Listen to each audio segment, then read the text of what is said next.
சர்வ வல்லமை உள்ள ஆண்டவரே, மகிமையின் தேவனே, எங்கள் மத்தியிலே எழுந்தருளியிருக்கிறவரே, எங்கள் மத்தியிலே உலாவுகிறவரே, உடைய மகிமையினால் எங்களை நிரப்பக்கூடியவரே, கர்த்தர் நீர் எங்களோடு கூட பேசுவீராக, இடைபடுவீராக, உடைய வார்த்தைகளை அனுப்புவீராக.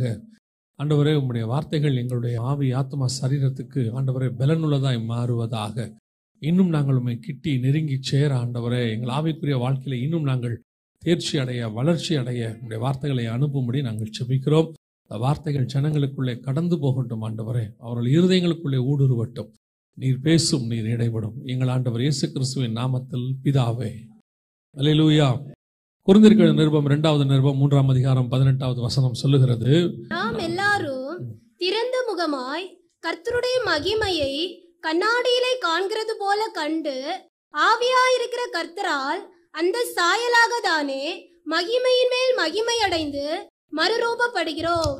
இந்த வசனம் உங்களுக்கு படிக்கும் போது புரியுதான்னு பாருங்க. அந்த வசனம் என்ன சொல்லுதுன்னா, நாம் எல்லாரும் திறந்த முகமாய் கர்த்தருடைய மகிமையை கண்ணாடியிலே காண்கிறது போல கண்டு. கண்ணாடியிலே காண்கிறதுனா நம்ம மிரர், நம்மளை பார்க்குற மாதிரி பார்த்து ஆவியாய் இருக்கிற கர்த்தரால் அந்த சாயலைத்தானே மகிமையின் மேல் மகிமை அடைந்து மறுரூபப்படுகிறோம். அதாவது நம்ம பார்க்கக்கூடியதான கண்ணாடியில் இருக்கக்கூடியதான சாயல் நம்முடைய சாயலாகத்தான் இருக்கும். நம்ம பார்க்குற கண்ணாடியில் எல்லாமே என்னவா இருக்கும்? நம்ம முகம் தானே தெரியும். ஆனால் அந்த கண்ணாடியில் பார்க்கும் பொழுது அவருடைய சாயலை பார்க்கும் பொழுது அவருடைய சாயல் வரணுமா, அதில் மகிமையின் மேல் மகிமை அடைந்து மறுரூபப்பட வேண்டும். அதாவது என்ன சொல்ல வராங்கன்னா, இப்போ நம்ம கண்ணாடியில் பார்த்து பார்த்து நம்மளை சரி பண்ணிப்போம்ல, தலைமுடி இப்படி வாரிப்போம், அப்படி வாரிப்போம், அப்படியே நம்ம எது பர்ஃபெக்ஷன் நினைக்கிறோமோ அந்த பர்ஃபெக்ஷன் வர வரைக்கும் கண்ணாடியை பார்த்து பார்த்து சரி பண்ணிப்போம் இல்லையா? முடிவெட்டுற கடைக்கு போனீங்கன்னா முடிவெட்டி கட்டிட்டு உங்களுக்கு கண்ணாடியை காட்டுவாங்க, பாருங்க சார் எல்லாம் ஓகேவான்னு பாருங்க. சில கடையில் பார்த்தீங்கன்னா பின்னாடி ஒரு கண்ணாடி வச்சு காட்டுவாங்க, பின்னாடி ஓகேவா பாருங்க சார் அப்படின்லாம் சொல்லுவாங்க. அப்போ முன்னாடி பின்னாடி எல்லாம் நம்ம சாட்டிஸ்ஃபை அடையிற வரைக்கும் பார்க்கறது எதை பார்த்து கண்டுபிடிக்கிறோம்னா கண்ணாடியை பார்த்து கண்டுபிடிக்கிறோம். நம்முடைய சாயல், நம்முடைய அந்த இமேஜ் கண்ணாடியில் கரெக்டாக இருந்தால் நம்ம கரெக்டாக இருக்கிறோம்னு அர்த்தம். அதே மாதிரி நம்முடைய இமேஜை பார்க்கும்பொழுது கண்ணாடியில் அவருடைய மகிமை தெரியணும். அந்த மகிமை தெரிஞ்சு எப்படி ஆகணும்னா, ஏன் சாயல் கண்ணாடியில் தெரியக்கூடாது, கர்த்தருடைய சாயல் தெரியணும். அதை பார்க்க நான் தெரியாம இப்போ நான் என்னவா மாறணும்னா மறுரூபப்படுகிறோம். அதாவது கொஞ்சம் கொஞ்சமாக அந்த கண்ணாடியை பார்க்க ஏன் முகம் மறைஞ்சு அவருடைய முகம் அதில் தெரியணும். என்னை பார்த்தா அவர் தெரியணும். என்னை பார்க்கும் பொழுது அவர் எனக்கு தெரிஞ்சா நான் கரெக்டாக ஆகிட்டு இருக்கிறேன்னு அர்த்தம். அதுக்கு என்ன செய்யணும்னா மகிமையின் மேல் மகிமை அடைந்து மறுரூபமாகணும். அப்போ சாதாரணமாக மறுரூபமாக முடியாது. அவருடைய மகிமையினால தான் நம்ம என்ன செய்ய முடியும், மறுரூபமாக முடியும். மகிமை என்பது என்ன அப்படின்னா, நம்ம பைபிளில் சில கேஷுவலான வேர்ட்ஸ் எல்லாம் இருக்குது. கர்த்தருடைய மகிமை இறங்கட்டும் அப்படின்னு நம்ம எல்லாம் கொஞ்ச நேரம் கையை தட்டி ஆவியில் நிறைஞ்ச உடனே மகிமை இறங்கிருச்சுன்னு நினைச்சுக்கிறோம் இல்லையா? மகிமைங்கிறத எதை வச்சு நீங்க திருப்தி அடையிறீங்க? இன்னும் சொல்ல போனா அதுதான் திருப்தி அடைதல். எதை வச்சு திருப்தி ஆகிறோம்னா, நாம அந்த கை தட்டுறது, நம்ம வேகமா பாடுறது, இந்த கொட்டடிக்கிறது, அப்புறம் நம்ம நார்மல் ஆயிடுறது. கொஞ்சம் டயர்ட் ஆயிட்டோம்னா நம்மளே மகிமையில நிரம்பிட்டோம்னு அர்த்தம். அப்படி ஆயிடுறோம். ஆனால் வசனம் அப்படி சொல்லல. வசனத்தில் அப்படி இல்லை.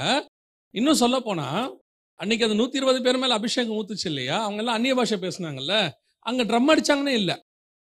அவர்கள் எல்லாருமே ஒருமனப்பட்டு கூடி வந்தார்கள் தான் இருக்குதே ஒழிய இன்ஸ்ட்ருமெண்ட் வாசிச்சாங்களா இல்லையான்னு தெரியாது. ஆனா வாசிச்சாங்கன்னு இல்லை அந்த இடத்துல, அவ்வளவுதான்.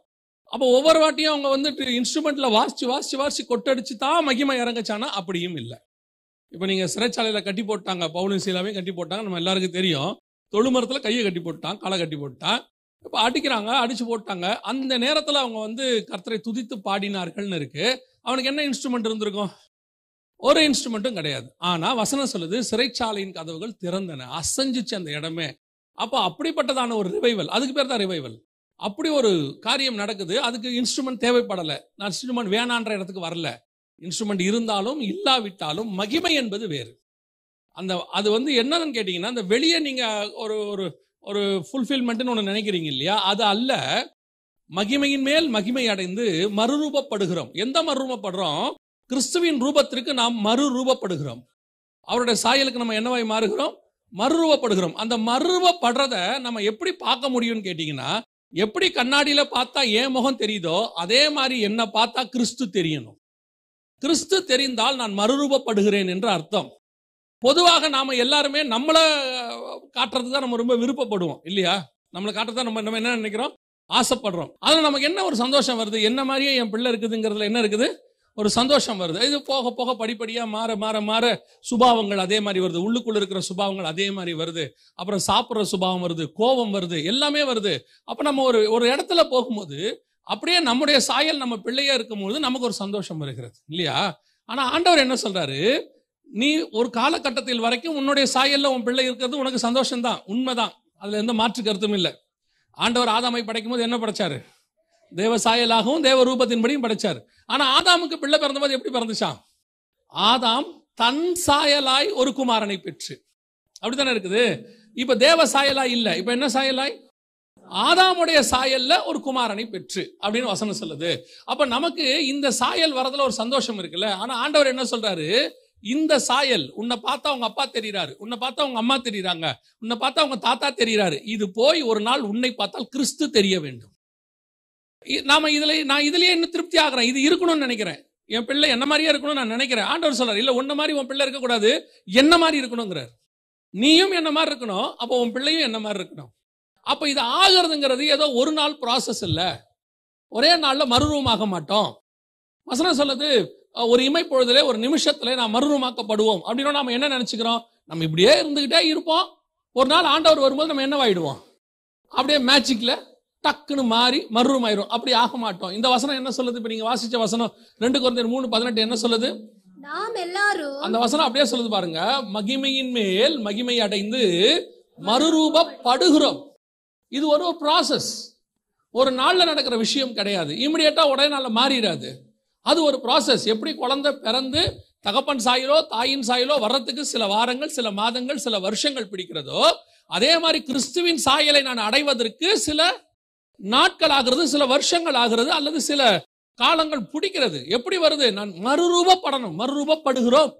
அதுக்கு என்ன வழிங்க, மறுரூபப்படுறதுக்கு என்ன வழி அப்படின்னு கேட்டா வசனம் சொல்லுது, மகிமையின் மேல் மகிமை அடைந்து. அப்ப இந்த மகிமை அப்படின்ற ஒரு ப்ராசஸ் நடுவுல போகுது, குளோரினஸ் அப்படின்னு ஒன்று இருக்குது. இதை நாம எப்படி புரிஞ்சுக்கிறோம், அதுதான் சொன்னேன். இது மறுரூபம் ஆகிறதுக்கு இதுதான் வழி, இதுதான் ப்ராசஸ். ஆனா இந்த ப்ராசஸை நான் எப்படி புரிஞ்சுக்கிறேன், ஏதோ ஒரு ஆராதனை நேரத்துல ஒரு 10 நிமிஷம் 15 நிமிஷம் நான் ஆவியில நிறையிறது, கை தட்டுறது, அந்நிய பாஷை பேசுறது தான் மகிமையில நிறையிறதுன்னு நினைச்சுக்கிறேன். அப்படி நினைச்சுக்கிட்டு நான் திருப்தியும் அடைந்து விடுகிறேன். ஆனால் சபைக்கு 10 வருஷம் ஆகுது, சபைக்கு 20 வருஷம் ஆகுது, 15 வருஷம் சர்ச்சுக்குள்ள இருந்திருக்கீங்கல்ல, அப்ப அந்த 15 வருஷத்துக்கான ப்ராசஸ் என்ன நடந்திருக்கு, ஒரு மாற்றமும் இல்ல. சபைக்குள்ள வரும்போது எப்படி இருந்தீங்களோ அப்படிதான் இருக்க. இன்னும் சொல்ல போனா இப்ப நீங்க கொஞ்சம் கெட்டவங்களா மாறி இருக்கீங்க. எப்படி கெட்டவங்களா மாறி இருக்கோம், நான் யார் தெரியுமில்ல, சர்ச்சு ஆரம்பத்துல இருந்திருக்கேன். அதாவது நான் எவ்வளவு சபையில் இருந்திருக்கிறேனோ அவ்வளவு கிறிஸ்துவை போல மாறி இருக்க வேண்டும். இத்தனை வருஷம் உபதேசம் கேட்டிருக்கிறீங்க, இத்தனை வருஷம் செய்தி கேட்டிருக்கிறீங்க, இத்தனை கன்வென்ஷன்ஸ் உட்கார்ந்து இருக்கிறீங்க, சபைக்கு வர போறீங்க, வார வாரம் வரீங்க, வார வாரம் 3 ஆராதனை நடக்குது. ஆராதனையினுடைய முடிவிலே நீங்கள் என்ன மறுரூபமானீர்கள், மகிமையிலே வந்துட்டு போறீங்களா, ஒரு ப்ராசஸ் நடந்திருக்குது இல்ல, அந்த ப்ராசஸ்ல என்ன சேஞ்சஸ் நடந்துச்சு, அதுதான் இன்னைக்கு கேள்வி. இப்போ மோசே இந்த வசனம் மகிமைங்கிற வேர்ட் வரும்போது மோசேக்கு தான் நமக்கு ஃபர்ஸ்ட் ப்ரிஃபரன்ஸ். ஏன்னா அவர் தான் கேட்கிறாரு, நான் உம்முடைய மகிமையை காண வேண்டும் கேட்கிறார். யாத்ராகமத்தின் புஸ்தகத்துல 33ஆம் அதிகாரத்துல அந்த வசனம் வாசிங்க பாப்போம், 18வது வசனம் வாசிங்க. அப்பொழுது அவன் உம்முடைய மகிமையை எனக்கு காண்பித்தருளும். இப்ப மோசே கேட்கிறார், உம்முடைய மகிமை எனக்கு காண்பித்தருளும். இப்ப யோசிச்சு பாருங்க, மோசே முதல்ல கர்த்தரை மீட் பண்றது யாத்ராகமம் 3ஆம் அதிகாரத்துல ஃபர்ஸ்ட் மீட் பண்றது, அப்பதான் ஃபர்ஸ்ட் பாக்குறாரு. அந்த கர்த்தரை மீட் பண்றக்கூடிய ஒரு பிரசன்ஸ் இருக்குல்ல, ஒரு மகிமை இருக்குல்ல, அதுவே நம்ம வாழ்நாள் ஃபுல்லா அடைய முடியாது நம்மளால, இன்னை வரைக்கும் இல்ல. அவர் ஃபர்ஸ்ட் காட பாக்குறாருல, ஒரு முச்செடியில பாக்குறாருல, ஒரு மகிமையை பாக்குறாருல, அந்த ஒரு அனுபவமே நமக்கு வாழ்நாள் முழுக்க இன்னும் வரல. நிறைய பேருக்கு அந்த பிரசன்ஸ் இல்ல. அப்படியே பாக்குறாரு, ஒரு முச்செடி எரியுது, ஆனா அது என்ன செய்யல, அவிந்து போகவில்லை, அப்படியே இருக்குது. அதுல இருந்து ஒரு சவுண்டு கேட்குது, அதுல அவன் கர்த்தரை கண்டுன்னு இருக்குது. அங்கேயே அந்த ப்ராசஸ் ஆரம்பிச்சிருச்சு. நமக்கு இந்த ஒரு எக்ஸ்பீரியன்ஸ் கிடைச்சா போதும், இதை வச்சுக்கிட்டு 25 வருஷம் ஓட்டிட மாட்டோம் ஊழியத்தை, இதை வச்சே நம்ம வாழ்க்கையை ஓட்டிடுவோம்ல, மொத்த வாழ்க்கையும். ஆனா அவன் சொல்றான், அந்த பிரசன்ஸ் அங்க பார்த்துட்டேன். அதுக்கப்புறம் ஒரு 40 நாள் போய் ஆண்டவரோட இருக்கிறாரு. அதுக்கப்புறம் ஆண்டவர் இன்னொரு வார்த்தை சொல்றாரு மோசே கிட்ட, அந்த யாத்ராகமத்தின் புஸ்தகத்துல, மோசே நான் உங்ககிட்ட சில விஷயங்கள் சொல்ல போறேன். 19ஆம் அதிகாரம் யாத்ராகமத்தின் புஸ்தகம் 19ஆம் அதிகாரம் 9வது வசனம் வாசிங்க பார்ப்போம். அப்பொழுது கர்த்தர் மோசேயை நோக்கி, நான் உன்னோட பேசும்போது ஜனங்கள் கேட்டு உன்னை என்றைக்கும் விசுவாசிக்கும்படி ம், நான் கார்மேகத்தில் உன்னிடத்திற்கு வருவேன் என்றார். ம். ஜனங்கள் சொன்ன வார்த்தைகளை மோசே கர்த்தருக்கு இப்ப சொன்னான். கர்த்தர் சொல்றாரு, உன்னை அவங்க நம்பணும். நான் ஒரு பிரசன்ஸை மூட போறேன். இப்ப நான் ஒரு காட்சியை காட்ட போறேன். அதை பார்த்த உடனே அத்தனை பேரும் பயப்படுவான். ஏன்னா அதுக்கப்புறம் நீ அது உள்ள இருக்கும் போது அத்தனை பேரும் உனக்கு மரியாதை கொடுப்பான். ச்சே, இந்த இடத்துல மோசே இருக்கிறாரு. அப்ப மோசேக்கு மேல ஒரு பெரிய பயம் வந்துரும். அதுதான் ஆண்டவர் இந்த இடத்துல சொல்றாரு, உனக்கு செவி கொடுக்கும்படி நான் இப்படி செய்ய போறேன் அப்படிங்கிறாரு. அதே 19ஆம் அதிகாரம் 19வது வசனம் 20ஆம் வசனம் வாசி. எக்கால சத்தம் ம், வர வர மிகவும் பலமாய் தொனித்தது. ம், மோசே பேசினான். தேவன் அவனுக்கு வாக்கினால் ம். மறுமொழி கொடுத்தார். கர்த்தர் சீனாய் மலையில் உள்ள கொடுமுடியில் இறங்கின போது கர்த்தர் மோசேயை மலையின் கொடுமுடியிலே வரவழைத்தார். என்ன ஒரு பிரசன்ஸ் பாருங்களேன். அத 18வது வசனம் வாசிங்க. கர்த்தர் சீனாய் மலையின் மேல் அக்கினியில் இறங்கினபடியால் அது முழுவதும் புகைக்காடா இருந்தது. அந்த புகை சூளையின் புகையை போல எழும்பிற்று. மலை முழுவதும் மிகவும் அதிர்ந்தது. இந்த காட்சியை சும்மா நீங்க படிக்கிறத விட கற்பனை பண்ணி பாருங்களேன். அப்படியே டோட்டலா மலை முழுக்க நெருப்பு மாதிரி எரியுது. புகை சூளையின் புகை மாதிரி அப்படியே புகை வந்துகிட்டே இருக்கு. மலை அதிருது. அதுக்கு நடுவுல மோசே ஏறி போனான். பாக்குறவனா பயப்படுறான். சொல்றான், மோசே நீ பேசு, அத்தனை எங்ககிட்ட என்ன செய்ய வேண்டாம், பேச வேண்டாம். ஆண்டவரே சொல்றாரு, அவங்க எல்லாம் பயப்படுற அளவுக்கு நான் ஒரு காட்சியை காட்டுறேன், நீ வாங்கிறாரு. இவங்க எல்லாம் அவருடைய சத்தத்தை கேட்க பயப்படுற இடத்துல மோசே சொல்றான், இல்ல நான் உள்ள போறேன், நான் போய் அவர்கிட்ட பேசிட்டு வரேன். என்ன ஒரு ஜைஜாண்டிக்கான ஒரு ஸ்பிரிச்சுவல் லைஃப் பாருங்க. இந்த மோசே தான் 33ஆம் அதிகாரத்துல 18வது வசனத்துல ஆண்டவர் பார்த்து கேட்கிறாரு. என்ன கேட்கிறாரு? அப்பொழுது அவன் உம்முடைய மகிமையை எனக்கு காண்பித்தருளும் இதுக்கு என்றார். மேல என்ன பார்க்கணும்? இதுக்கு மேல என்ன பார்க்கணும்? 3ஆம் அதிகாரம் யாத்திராகமத்துல பார்த்ததே பெரிய விஷயம். அந்த நெருப்பு முச்செடியுள்ள நெருப்பு எரியறத பார்க்கறதுங்கிறதே பெரிய விஷயம். அதை தாண்டி அந்த 19ஆம் அதிகாரத்துல மலைக்கு உள்ள அதிர்ற மலை, எரியற மலை, அப்படியே இடி முழக்கத்தை போல சவுண்டு, அதுக்கு நடுவுல உள்ள போற மகிமைங்கிறதே பெரிய விஷயம். நீங்க தானியேல் புஸ்தகத்திலையும் வெளிப்படுத்தின விசேஷத்திலையும் வாசிச்சு பாருங்க. ஒரு சில காட்சிகளை கண்ட உடனே செத்தவனை போல தானியேலும் விழுந்துட்டாரு, யோவானும் விழுந்துட்டாரு. ஆனா இவரு அதுக்கு நடுவுல கடந்து போறாரு, உள்ள உட்கார்ந்து இருக்காரு. உள்ள போய் 40 நாள் இரவும் பகலும் பேசுறாரு ஆண்டவர்கிட்ட. அப்படி இருக்கிற அந்த சூழ்நிலையில் நல்லா கவனிச்சு பாருங்க. இப்ப மோசே கர்த்தரை பார்த்து கேட்கிறாரு, நான் உம்முடைய மகிமை பார்க்கணும், எனக்கு காண்பி தருளும். என்னையா மகிமை? இன்னும் என்ன மகிமை இருக்குது? இன்னும் என்ன மகிமை இருக்குது? இப்ப ஆண்டவர் சொல்றாரு, இதுக்கு மேல இருக்கிற மகிமையை நீ பார்க்கவே முடியாது. அதை பார்த்த ஒருவனும் உயிரோடு கூட இருப்பதில்லை.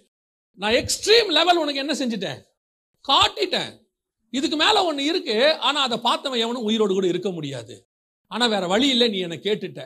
எவன் மேல் இரக்கமா இருக்க சித்தமா இருக்கிறனோ அவன் மேல் இரக்கமா இருப்பேன். நீ என்ன கேட்டுட்ட, நான் அந்த பிரசன்ஸ் அவனுக்கு காட்ட விரும்புறேன். அதுக்கு ஒரு புரோட்டோகால் இருக்கு, ப்ரொசீஜர் இருக்குது, கண்மலை வெடிப்பு இருக்குது, அது உள்ள உட்கார வைக்கணும், கையால மூடுவேன், நீ வா, எல்லாம் சொல்றாரு. ஓகே, ரைட், ஃபைன், இவ்வளவும் இருக்கு. ஆனால் இப்பொழுது மோசே மகிமை அடைந்ததனுடைய விளைவு அதுதான் ரொம்ப முக்கியம். மோசே உள்ள போயிட்டு வெளியே வராரு. அந்த வசனத்தை வாசிங்க பார்ப்போம். யாத்திராகமத்தின் புஸ்தகம் 34ஆம் அதிகாரம் 30வது வசனம் வாசி. ஆரோனும் இஸ்ரவேல் புத்திரர் எல்லாரும் மோசேயை பார்க்கும்போது அவன் முகம் பிரகாசித்திருப்பதை கண்டு அவன் சமீபத்தில் சேர பயந்தார்கள். நல்லா கவனிச்சுக்கொள்ளுங்க. இப்ப சீனாய் மலையிலிருந்து இறங்கி வரார். அதுக்கு முந்தின வசனம் சொல்லுது, அவன் சீனாய் மலையிலிருந்து இறங்கி வந்தார். இறங்கி வரும்போது முகத்துல ஒரு பிரசன்ஸ் இருக்குது. இந்த பிரசன்ஸ அவங்களால பார்க்கவே முடியல. இதற்கு பேர் தான் மகிமை. அவர் மகிமையை காமிச்சாரு. அந்த மகிமைக்குள்ள இவன் போயிட்டு வந்தான். அந்த மகிமை இவன் மேல பிரகாசித்தது. இதான் கண்ணாடி. அவர் மேல உள்ளது இவன் மேல மிரர் ஆகுது. அந்த மிரரான மகிமையை கீழே நிக்கிற ஆரோனால பார்க்க முடியல, மக்களால பார்க்க முடியல. வசனம் சொல்லுது, அவங்க கிட்ட பேசின நாளெல்லாம் அவன் முகத்தை முடிப்பானா.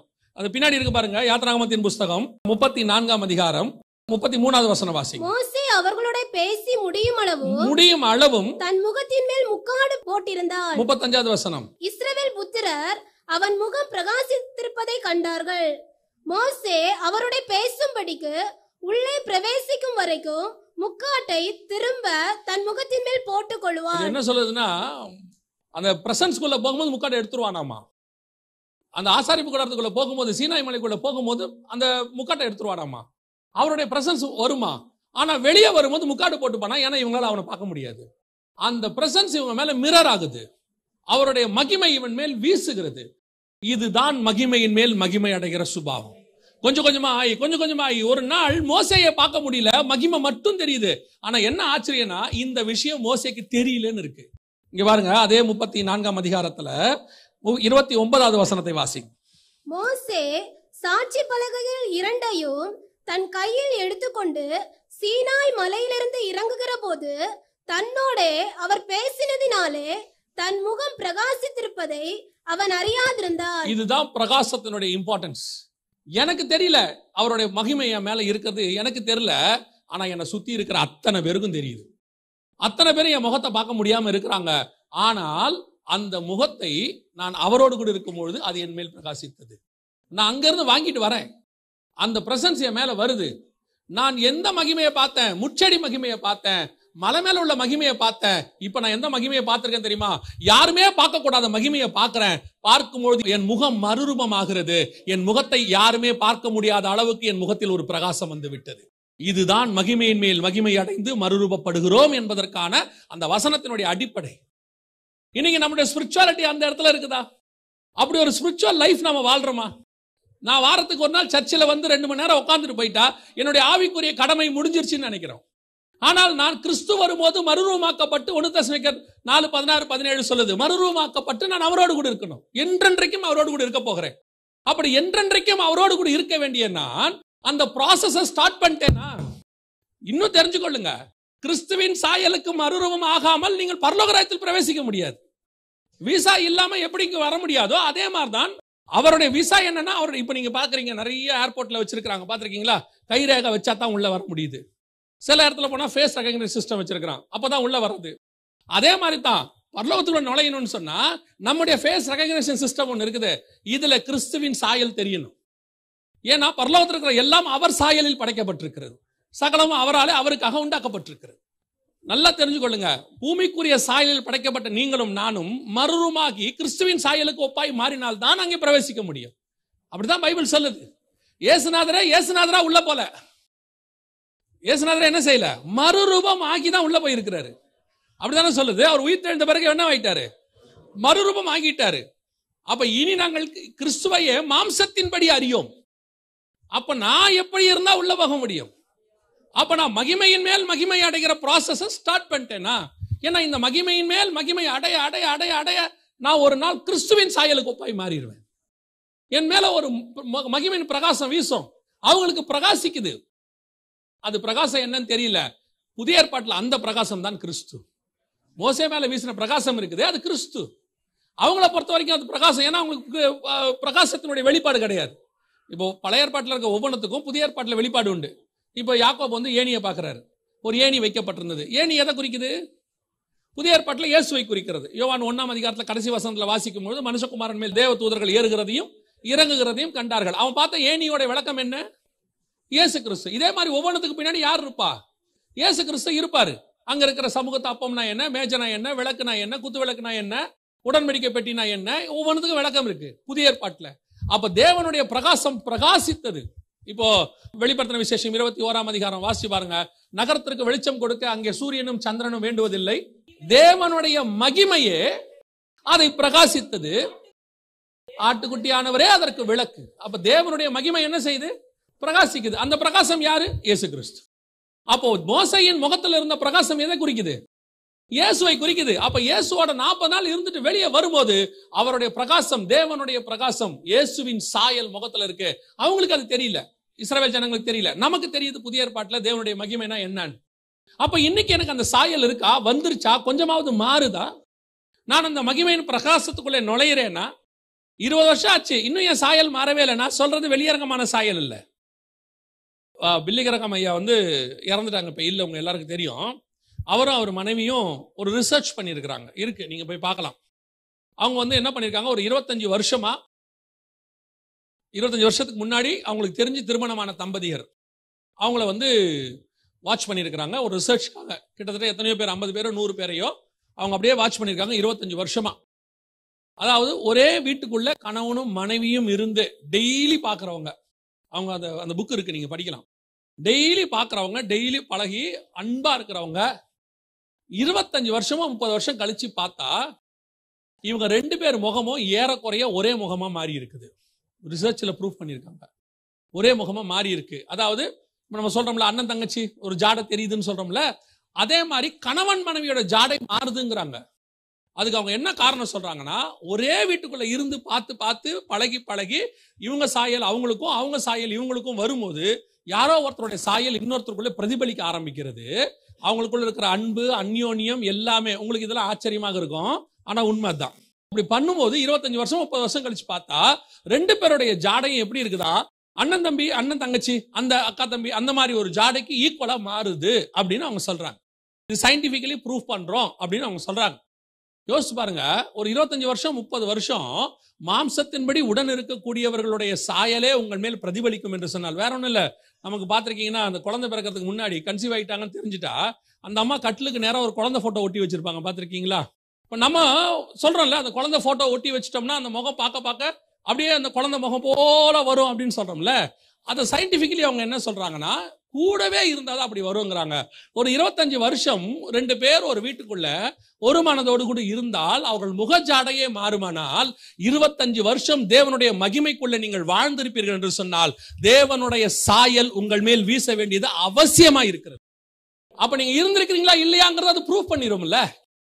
நம்ம இருந்திருக்கோமா இல்லையான்னு கொஞ்சம் கொஞ்சமா அப்படி பார்க்கும் பொழுது அந்த சாயல், அதான் சொல்றாரு, என்னை கண்டவன் பிதாவை கண்டான். ஏன் நான் பிதா கூடயே இருந்திருக்கிறேன். 30 வருஷமா இயேசு சொல்றாரு, பிதா என்னை தனியே இருக்க விடுகிறது இல்லை. நான் பிதா கூடயே இருந்து இப்ப என்ன பாத்தீங்கன்னா எதை பார்க்கலாம்? பிதாவை பார்த்ததுக்கு சமம். ஏன் நீங்க வேற ஜாடையே அங்க பார்க்க முடியாது. அங்க போனாலும் அவரே தான் உட்கார்ந்திருப்பாரு. என்னங்க பிதா சொன்னீங்க, இயேசு உட்கார்ந்திருக்காரு. இல்லைங்க, இயேசுவின் ஜாடையில பிதா இருப்பாரு, பிதாவின் ஜாடையில இயேசு இருப்பாரு. கடைசியில பார்த்தா 2 பேரும் ஒண்ணுதான், கர்த்தர் ஒருவரே. அல்லேலூயா. அப்ப நமக்கு அந்த சாயல் வருதா? இப்ப நாம அந்த சாயலுக்குள்ள வர்றோமா? இப்ப மோசே எடுத்துக்கோங்க, பிராக்டிக்கல் எடுத்துக்கோங்க. மோசே எடுத்துக்கோங்க. ஒரு நாட்டை நடத்தணும், வீட்டை இல்ல. எவ்வளவு நடத்தணும்? நாட்டை நடத்தணும். 5 லட்சம் 6 லட்சம் புருஷர் வந்திருக்கிறாங்க, ஆண்கள் மட்டும். கூட பெண்கள் வந்திருக்கிறாங்க, பிள்ளைகள் வந்திருக்கிறாங்க, ஆடு மாடு வந்திருக்குது. டெய்லி எல்லாருக்கும் சாப்பாடு கொடுக்கணும், டெய்லி எல்லாருக்கும் தண்ணி கொடுக்கணும். இல்லாட்டி அவன் கல்லெறிஞ்சு கொல்றதுக்கு ரெடி ஆயிடுவான். சாதாரணமான மனுஷன்லாம் கிடையாது. அத்தனை பேரும் அடி நவுத்தி எடுத்துருவானுங்க. திடீர்னு நான் வெஜிடேரியன் கேட்பானுங்க, மெனுவை மாத்த சொல்லுவானுங்க. திருப்பி எல்லாரும் திரும்பி நாங்க எகிப்துக்கே போறோம்பாங்க. ஒரே பிரச்சனையா போயிட்டே இருக்கோம். எவ்வளவு ப்ராப்ளம்? 40 வருஷம் நடத்தியிருக்காப்ல, 40 இயர்ஸ். ஆனால் இந்த 40 வருஷத்துக்கு நடுவுல தான் அவர் இவ்வளவு மகிமைக்குள்ள கர்த்தரோட வாழ்ந்திருக்கிறார் இல்லையா? இத்தனை 40 வருஷத்துக்கு நடுவில் தான் இவ்வளவு மகிமைக்குள்ள இருந்திருக்கிறாரு. நாம பாக்குறது ஒரு வேலை, ரொட்டீன் வேலை. காலையில போனா சாயங்காலம் வர வேலை, இல்ல சாயங்காலம் போனா காலையில வர வேலை, டைமிங் வேலை. அது ஒரு 8 மணி நேரம் 10 மணி நேரம் 12 மணி நேரம், அவ்வளவுதான். அந்த வேலை தான் நமக்கு தெரியும். நம்ம வேலை என்னன்னு நமக்கு இருக்கிற வேலையில மேல இருக்கிற அதிகாரி அவனா ஒருத்தன் பிரச்சனை பண்ணுவான், இல்ல கீழே இருக்கிறவன் பிரச்சனை பண்ணுவான். மிஞ்சி போச்சுன்னா வீட்டுக்குள்ள இருக்கிறவங்க 2 பேரும் பிரச்சனை பண்ணுவாங்க. இதை தவிர வேற பிரச்சனையே இல்லை. இவ்வளவுதானே மொத்தமே. ஆனா இப்ப நாம என்ன சொல்லிட்டு இருக்கிறோம்? ரொம்ப பிஸி, ரொம்ப ஐயோ வேலை டைட்டு. தாவீது எடுத்துக்கோங்க, ஒரு நாட்டுக்கே ராஜா, ஒரு நாட்டை நடத்தணும். அவரோட நாட்டுல அவரோட காலங்கள் யுத்த காலமா சண்டை போட்டுக்கிட்டே இருந்திருக்கிறான். ஆண்டவரே சொல்றார், நீ அதிக ரத்தம் சிந்தி இருக்கிறேங்கிற. அப்படியே சண்டை போட்டுக்கிட்டே இருக்கான். அப்சலோம் இப்படி இருக்கான், அத்தனையா அந்த பக்கம் இருக்கான். இதுக்கு நடுவுல அவன் சொல்றான், கர்த்தரை நான் எப்பொழுதும் எனக்கு முன்பாக வைத்திருக்கிறேன். அது எப்படி முடியுது? எப்படி அதால முடியுது? அது தாவீது. அதனாலதான் வசனம் சொல்லுது, எலியா நம்மை போல பாடுள்ள மனுஷனா இருந்தும். இயேசு கிறிஸ்து பத்தி வேதம் சொல்லுது, அவர் தாவே நம்மை போல எல்லா விதத்திலும் சோதிக்கப்பட்டும். இவங்க யாரும் ஒன்றும் பெரிய சூப்பர் நேச்சுரல் லைஃப்லாம் வாழல.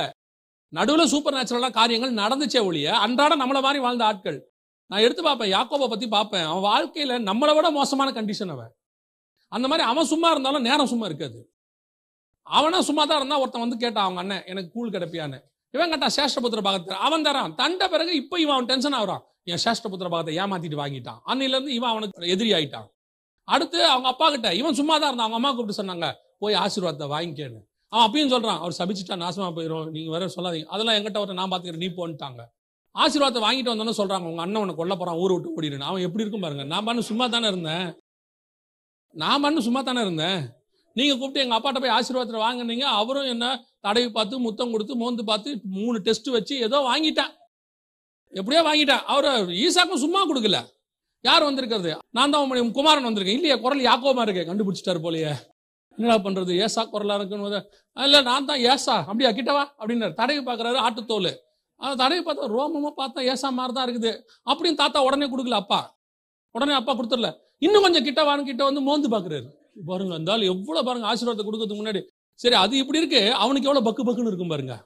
சரி இதெல்லாம் முடிச்சு ஆசீர்வாதத்தை வாங்கிட்டு வீட்டுக்கு வந்தா அவங்க அம்மா சொல்லுது, வாங்கிட்டேன், ஊரை விட்டு ஓடிடு.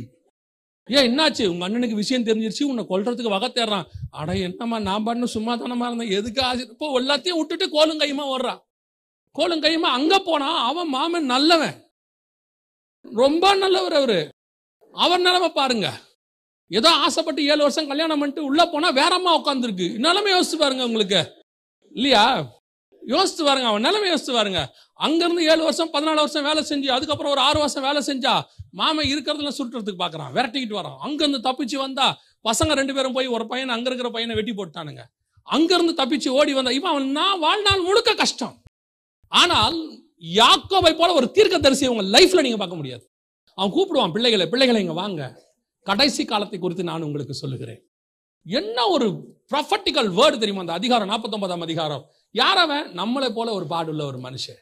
அங்க ஓடி இங்க ஓடி வாழ்க்கை ஃபுல்லா பயந்து பயந்து பயந்து, எல்லா பணமும் இருக்குது, எல்லாம் இருக்குது, எடுத்துட்டு மனைவி பிள்ளையோட வரான். ஒருத்தன் வந்து சொல்றான், உங்க அண்ணன் உன்னை பார்க்க வந்துகிட்டு இருக்கான்.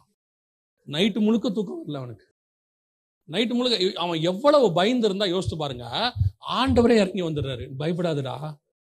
ராமுழுக்க அவர் தானே வந்தாரு. அப்ப அவன் எவ்வளவு பயந்துருப்பான் பாருங்க. ராத்திரி முழுக்க பயம்.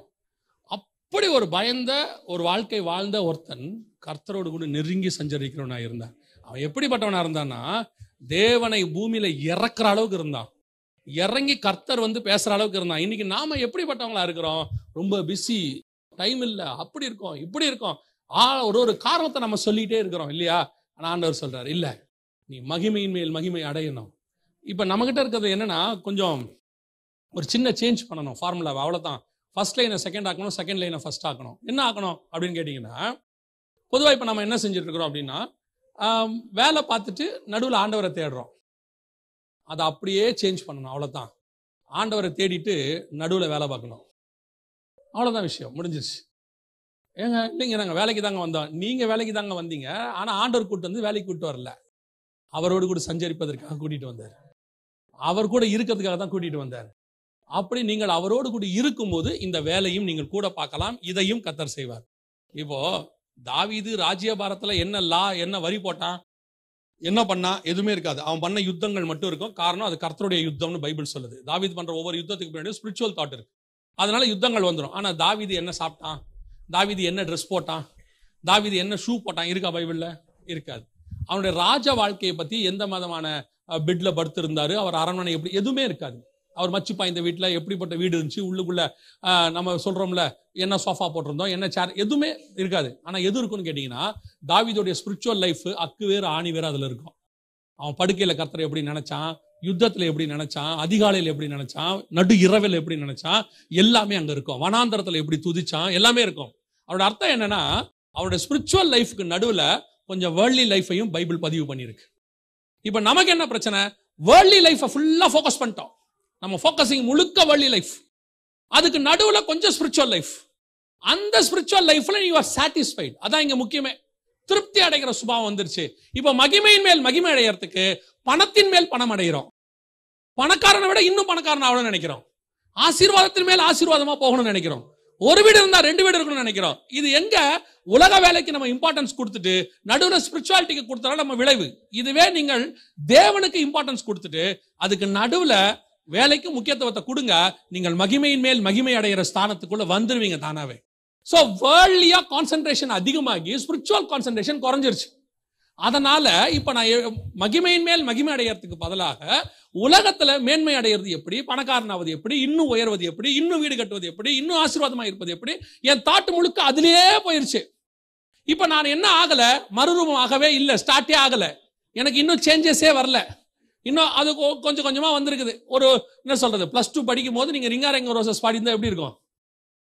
+2 உள்ள போறீங்க படிக்கிறதுக்கு, ஸ்கூலுக்கு போறீங்க, அங்க நீங்க போனீங்கன்னா இந்நேரம் ஃபார்முலாலாம் முடிச்சு காலேஜுக்குள்ள போக வேண்டிய இடம், உனக்கு தெரிஞ்சதை சொல்லு பண்ணா 1 2 2 2 4 3 2 6 அவன் பார்த்து சரி என்ன பண்ணி +2 தானே, ஏன் இல்ல இத்தனை வருஷமா நான் படிச்சது இவ்வளவுதான். அதே மாதிரி தான் 20 வருஷமா ஸ்பிரிச்சுவல் லைஃப்ல என்ன படிச்சிருக்கிறோம்? 23ஆம் சங்கீதம் மனப்பாடமா சொல்லுவோம் தெரியுமா உங்களுக்கு? ஓ பிரைஸ் காட். எத்தனை வருஷம் ஆச்சு? 23 வருஷம் ஆச்சு. அப்புறம் வேற என்ன தெரியும்? ஏசாயாவோட வாக்குத்தத்தங்கள் எனக்கு தெரியும். இப்படியே நம்ம வாழ்க்கை முழுக்க முழுக்க இந்த மகிமையின் மேல் மகிமை அடைகிற இடத்துக்கே வரல. ஏதோ கொஞ்சம் ஸ்பிரிச்சுவாலிட்டி தெரிஞ்சு வச்சுக்கிட்டு அதில் சாட்டிஸ்ஃபை ஆகிட்டோம். அப்ப நான் மறுரூபம் ஆகாவிட்டால், உள்ளுக்குள்ள எனக்குள்ள தேவனுடைய அந்த ப்ராசஸ் ஸ்டார்ட் ஆகாவிட்டால் நான் ஹெவனுக்கு பத்தி நினைக்கவே முடியாது. திருப்பியும் சொல்றேன், கர்த்தர் வரும்போது பட்டீர்லாம் மேஜிக்கா மாத்தி கூட்டிட்டு போக மாட்டார். நாம் உள்ளே மகிமையின் மேல் மகிமை அடைந்து மறுரூபப்படுகிறோம். ப்ராசஸ். அந்த ப்ராசஸை நான் ஸ்டார்ட் பண்ணிட்டேனா? இப்போ மோசே அங்க முச்செடி கிட்ட ஸ்டார்ட் பண்ணி அவர் முடிக்கும் போது பாருங்க, எங்க வந்து முடிக்கிறார் பாருங்க, மறுரூப மலையில வந்து முடிக்கிறார். அவரை ஒரு மலையில ஏறி ஆண்டவர் போக சொன்னாரு, பார்த்தாரு. ஆனா அவர் ப்ராசஸ் அங்க முடியல. எங்க வந்து முடியுது? மறுரூப மலையில வந்து முடியுது. அதோட தான் அவர் ப்ராசஸ் அங்க வந்து முடியுது. பைபிள்ல மோசே எங்க முடிக்கிறான்னு கேட்டீங்கன்னா அங்கதான் முடிக்கிறார். அப்ப எங்க ஆரம்பிச்ச? முச்செடி மலையில ஆரம்பிச்ச, மறுரூப மலையில முடிச்ச. இப்ப நான் அந்த இடத்துக்கு வரேனா? நான் அந்த ப்ராசஸ்க்குள்ள ஸ்டார்ட் ஆயிருக்கிறேனா? எனக்கு ஓரளவுக்காவது அப்படி இருக்குதா அப்படின்னா நான் இன்னும் அந்த ப்ராசஸை ஸ்டார்ட்டே பண்ணலன்னு அர்த்தம். இப்போ இந்த ப்ராசஸ்ல 4 ஸ்டேஜ் இருக்குது. மகிமையின் மேல் மகிமை அடைந்து அப்படிங்கிறதுல ஃபர்ஸ்ட் மோசே எங்க இருந்தாரு? ஆடு மேய்க்கிறவராக இருந்து மலைக்கிட்ட வர்றாரு. இப்போ முதலாவது அவர் அங்கிருந்து தேவனோடு கூட சஞ்சரிக்கிற அனுபவம், கர்த்தரோடு கூட பேசுகிற அனுபவத்துக்கு வராரு. இங்கிலீஷ்ல அழகா இருக்கும். ஆதியாகமத்தின் புஸ்தகம் 5ஆம் அதிகாரத்துல ஏனோக்கை குறித்து சொல்லும் போது 5ஆம் அதிகாரம் 21 முதல் 24 வசனத்துல நீங்கள் வாசிக்கும் போது, ஏனோக்கு 65 வயதான போது மெத்துசலாவை பெற்றான். ஏனோக்கு மெத்துசலாவை பெற்ற பின் 300 வருஷம் தேவனோட சஞ்சரித்து கொண்டிருந்து 300 வருஷம் தேவனோடு கூட சஞ்சரித்து கொண்டிருந்து. இங்கிலீஷ்ல அழகா இருக்கும். இது சஞ்சரிங்கிற வேர்டுக்கு நம்ம ஒருவேளை சரியான நமக்கு அர்த்தம் தெரியாது. பைபிள்ல நிறைய வார்த்தைக்கு நமக்கு அர்த்தமே தெரியாது, படிச்சுட்டு போயிட்டே இருப்போம். சஞ்சரித்தல் என்றால் என்ன அப்படின்னு பாத்தீங்கன்னா இங்கிலீஷ்ல இருக்கு, ஏனோக் வாக்ட் வித் த காட்னு இருக்கும். அப்படிதானே இருக்குது. தேவனோடு கூட என்ன செஞ்சாரா? நடந்து கொண்டிருந்தார். தேவனோடு கூட நடக்கிறார், அப்படியே போயிட்டே இருக்கிறார். அந்த சஞ்சரித்தல் என்கிற வார்த்தைக்கும் நடக்குதல் என்கிற வார்த்தைக்கும் கொஞ்சம் டிஃபரன்ஸ் இருக்குது. ஆனாலும் வசனம் சொல்லுது, ஏனோக்கு என்ன செய்யறாரு? தேவனோடு கூட சஞ்சரிக்கிறார், அப்படியே கூட போயிட்டே இருக்கிறார். சரி, இப்போ அப்படி போயிட்டே இருக்கிறார் ஏனோக்கு. அதனால எல்லாத்தையும் இப்போ நம்மளை பொறுத்த வரைக்கும் என்ன, இப்போ ஊழியக்காரங்களே இருக்கிறாங்க, இப்போ நாங்களே இங்கே வரோம், பாஸ்டர் ஊழியம் பண்ணுறாங்க. நீங்கள் உடனே என்ன பண்ணிடுவீங்க தெரியுமா? அவர் ஊழியக்காரரு இப்படி பேசுவார், ஆண்டவர் கூட இருப்பார், பைபிள் வாசிப்பார், ஜோம் பண்ணுவார், அவருக்கு நேரம் இருக்கும். நமக்கு என்ன, நம்மளாம் வேலைக்கு போகிறோம், அந்த அளவுக்கு நம்ம இருக்க முடியாதுன்னு உங்களுக்கு நீங்களே ஒரு டிஃபரன்சியேஷன் உண்டாக்கிக்கிட்டீங்க. ஒரு இடைவெளி என்ன செஞ்சுக்கிட்டீங்க? உண்டாக்கிட்டீங்க. இப்போ ஏனோக்கு எடுத்துக்கொள்ளுங்க, அவர் ஊழியக்காரரே கிடையாது. ஆனா ஏனோக்கு தேவனோடு கூட சஞ்சரித்து கொண்டிருந்தார். அடுத்த வசனம் சொல்லுது, ஏனோக்கு தேவனோடு கூட சஞ்சரித்து கொண்டிருந்து குமாரரையும் குமாரத்திகளையும் பெற்றான். அதோட அர்த்தம் என்னன்னா, வேர்ல்ட்லி லைஃபையும் கரெக்டா வாழ்ந்திருக்கிறார். அவருக்கும் குடும்பம் இருந்துச்சு, குழந்தை குட்டி எல்லாம் பெற்றுச்சு. அப்ப பிள்ளைகளும் அவர் பார்த்துருக்கணும் தானே. தேவனோட சஞ்சரித்து கொண்டிருந்தாருன்னா சாப்பாடு போடாம விட்டுருப்பாரா? வேலைக்கு போகாம இருந்திருப்பாரா? அவ்வளவு எல்லா வேலையும் செஞ்சுக்கு தானே இருந்திருப்பாரு. அப்போ என்ன செய்யறாரு? குமாரரையும் குமாரத்திகளையும் பெற்றார். அதே வேளத்துல தேவனோடு கூட சஞ்சரித்து கொண்டிருக்கிறார். இந்த இருந்ததுனாலதான் ஒரு நாள் வந்தது, ஏனோக்கை தேவன் எடுத்துக்கொண்டார்னு வசனம் சொல்லுது. அதுவும் கரெக்டா வசனம் சொல்லும், ஏனோக்கு தேவனோடு கூட சஞ்சரித்து கொண்டிருக்கையில் காணப்படாமல் போனான், தேவன் அவனை எடுத்துக்கொண்டார்.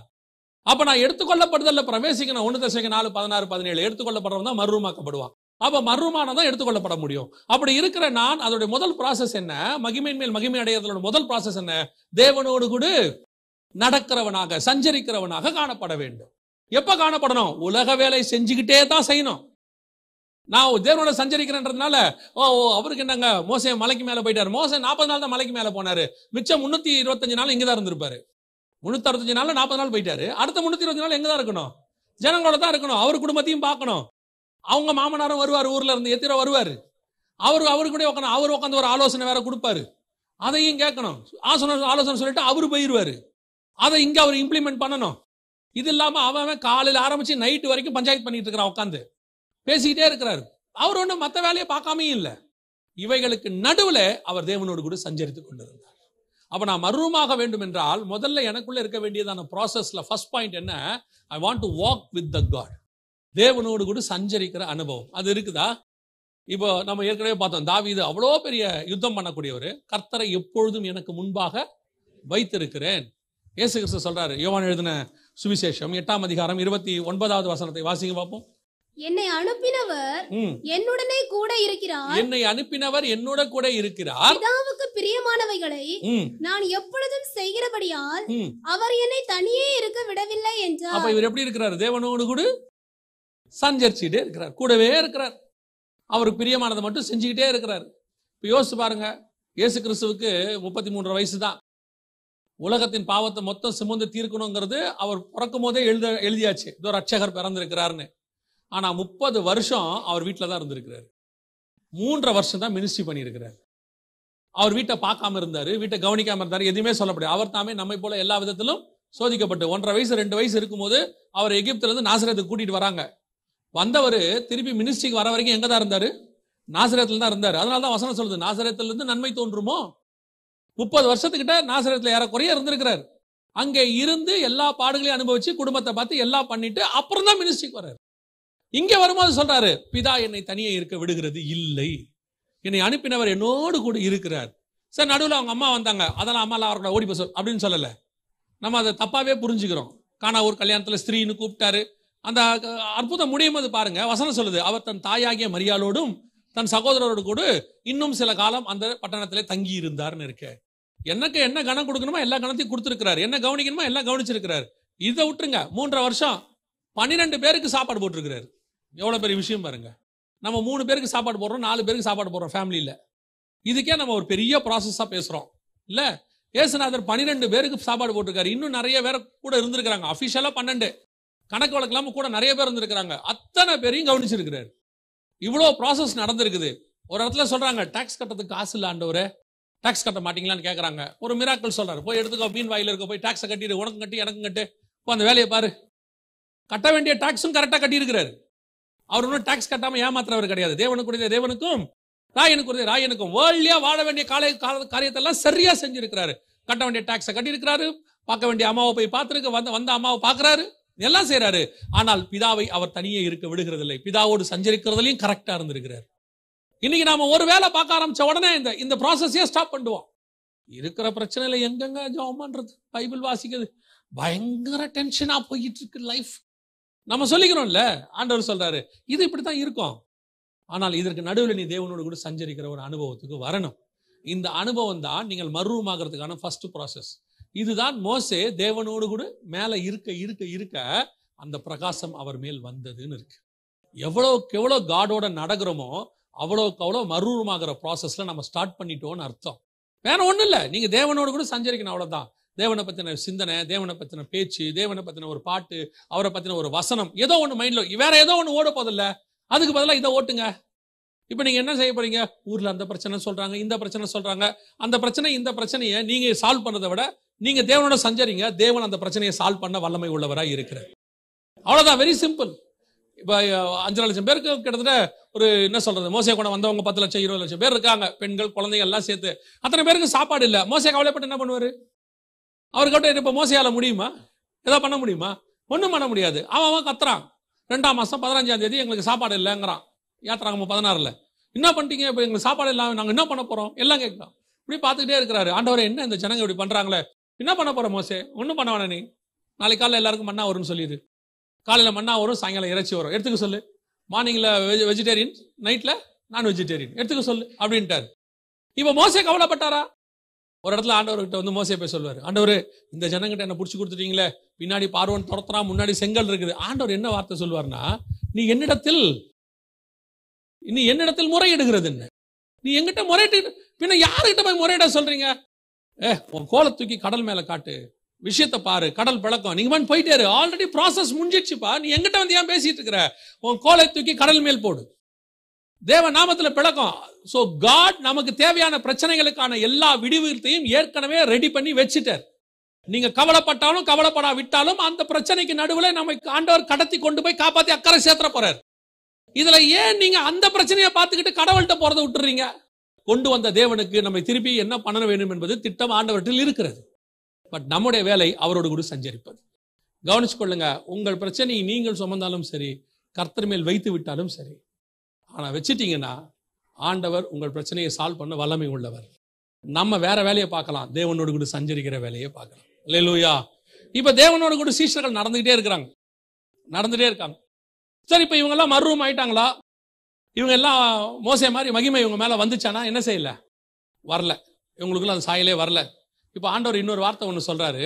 ஆமா, யோவான் எழுதின சுவிசேஷம் 14ஆம் அதிகாரம் 16, 17 வாசிங்க. நான் பிதாவை வேண்டிக் கொள்ளுவேன், அப்பொழுது என்றென்றைக்கும் உங்களுடனே கூட இருக்கும்படிக்கு சத்திய ஆவியாகிய வேறொரு தேற்றரவாளனை அவர் உங்களுக்கு தந்துடுவார். இப்ப யோசிச்சு பாருங்க, நானும் பிதாவும் ஒன்றா இருக்கிறது போல அப்படின்லாம் சொல்லிட்டு இப்ப அடுத்த வார்த்தை சொல்றாரு, எல்லாம் உண்மைதான், ஆனா மாம்சத்தில் இருக்கிற நான் என்றென்றைக்கும் உன்னோடு கூட இருக்க முடியாது. மாம்சத்தில் இருக்கிற நான் என்ன செய்ய முடியாது?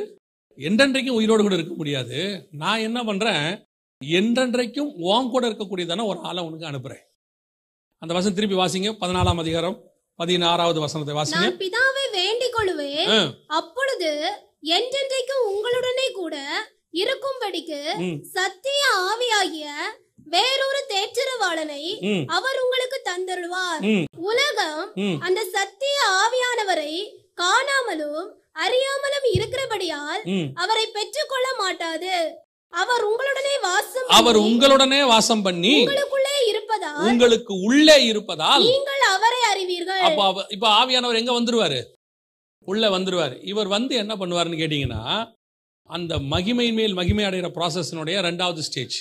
இப்போ நாம தேவனோடு கூட நடக்கிறவங்களா இருக்கிறோம், எல்லாம் இருக்குது. சீஷர்கள் 12 சீஷர்களும் 3.5 வருஷம் இயேசுவோட நடக்கிறாங்க. ஆனாலும் அவர்களுக்குள்ள இன்னும் கிறிஸ்துவின் சாயல் என்ன செய்யல, வரல. இயேசு கூடவே நடந்துகிட்டு இருக்கிறாங்க, ஒருத்தன் திருடன் ஆயிட்டான். இயேசு கூடவே நடந்துகிட்டு இருக்கிறாங்க, ஒருத்தன் மறுதலிச்சுட்டு போயிட்டான். இயேசு கூடவே நடந்துகிட்டு இருக்கிறாங்க, கொஞ்சம் பேர் அவரை விட்டுட்டு ஓடிட்டாங்க கெத்செமனேல. ஆனாலும் ஒருத்தன் தான் வந்து சிலுவை கிட்ட நின்னான். கூடவே தான் நடந்தாங்க. எத்தனை வருஷம் நடந்தாங்க? 3.5 வருஷம் இவங்க கூடவே தான் நடந்தாங்க. தேவனோட தான் சஞ்சரிச்சாங்க. இரவும் பகலும் அவர் கூடவே தான் இருந்தாங்க. ஆனால் இன்னும் தேவ சாயல் மறுரூபமாகிற அனுபவத்துக்குள்ள அவங்க என்ன செய்யல, வரவே இல்லை. இப்ப ஏனோக்கு 300 வருஷம் சஞ்சரிச்சாரு, இவங்க 3 வருஷம் சஞ்சரிக்கிறாங்க. ஆனா இன்னும் என்ன வரல, அந்த ப்ராசஸ் மாற்றம் வரல. கொஞ்சம் பேருக்கு அதான் பிரச்சனை. கிறிஸ்துவோடு கூட சஞ்சரிக்கிறாங்க, நடக்கிறாங்க. 10 வருஷமா நாங்க கிறிஸ்தவங்களா இருக்கிறோம், ரட்சிக்கப்பட்டோம் அப்படின்னு சொல்றாங்க. ஆனால் அந்த மறுரூபமாகிற ப்ராசஸ் இன்னும் அவங்களுக்குள்ள என்ன செய்யல, வரவே இல்லை. அந்த பழைய சுபாவம் இன்னும் அப்படியே இருக்குது. எந்த மாற்றம் இல்லை. எதுல கோபத்திலையும் மாற்றம் இல்லை, எதுலையும் மாற்றம் இல்லை.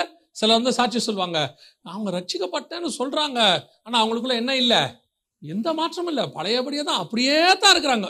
உண்மை. சிலர்கிட்ட அந்த மாற்றம் வரவே மாட்டேங்குது, அப்படியே இருக்கிறாங்க, சுபாவத்தில் இருக்கிறாங்க. யோசிச்சு பாருங்க, கிறிஸ்துவோடு கூடவே இருக்கிறாங்க. எனக்கு பெரிய ஒரு ஆச்சரியம் என்னன்னா, இயேசு கிறிஸ்து சகைவை கூப்பிடுவார்ல, சகைவை கூப்பிட்டு, சகைவை இறங்கி வா, நான் இன்று உன் வீட்டில் தங்கணும்னு சொல்லுவாரு. அப்படி சொல்லும் போது ரட்சிப்பு சகைவுக்கு வரவே இல்லை. பாருங்க, ரட்சிப்பு வரவே இல்லை. இப்போ சகையும் இயேசுவும் நடந்து போயிட்டு இருக்கிறாங்க. எங்க போயிட்டு இருக்கிறாங்க? சகை வீட்டுக்கு போயிட்டு இருக்கிறாங்க. போகும்போது ரட்சிப்பு வந்துச்சுன்னு இயேசு சொல்லவே இல்லை.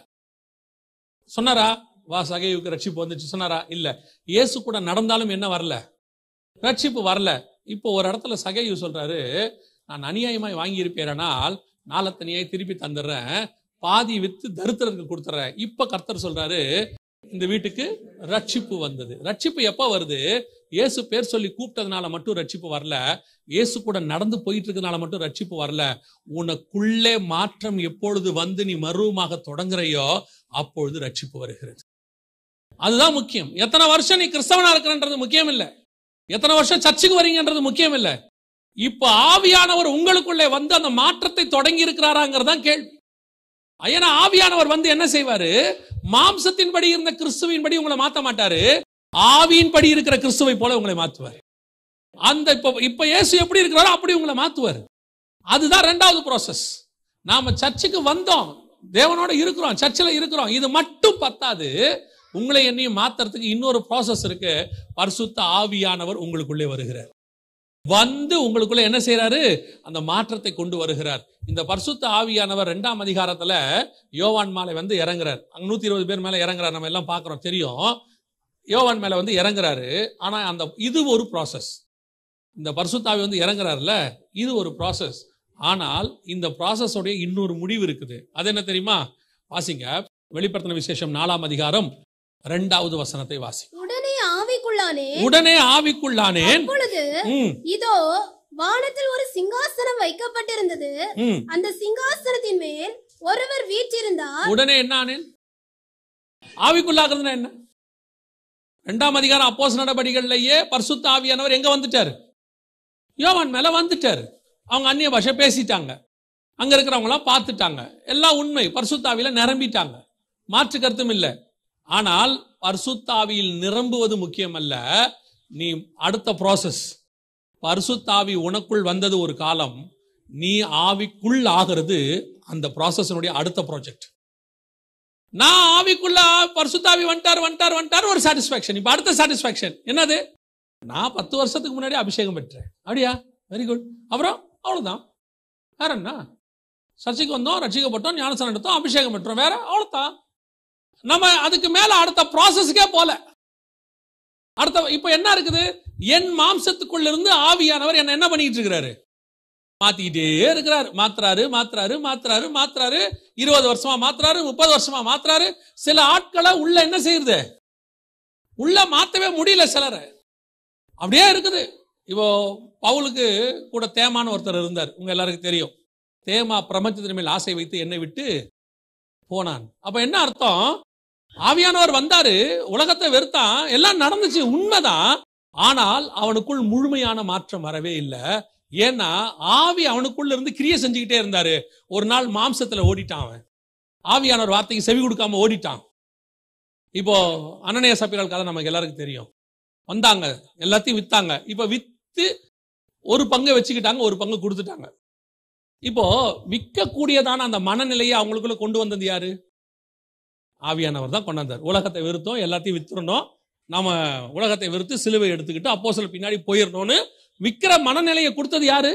ஆவியானவர். ஆனா ஆவியானவர் அவங்களுக்குள்ள இருந்தாரு, இவங்க ஆவிக்குள்ள இல்ல. ஆவியானவர் அவங்களுக்குள்ள இருந்தாரு, அந்த எண்ணம் கொடுத்தாரு, வித்தாச்சு. இப்ப திடீர்னு மாம்சம் மேல் வாங்கிருச்சு. மாம்சம் என்ன ஆயிருச்சு? மேல் வாங்கிருச்சு. இப்ப சொல்றாரு எல்லாத்தையும் கொடுத்துட்டா என்ன பண்றது? நாளைக்கு என்ன பண்ணலாம்? அப்ப 2 பேரும் பிளான் பண்றாங்க. ஒன்னு செய்வோம், ஒரு பங்கு கொடுத்துருவோம், பாதி கொடுத்துருவோம், பாதி என்ன செஞ்சுப்போம்.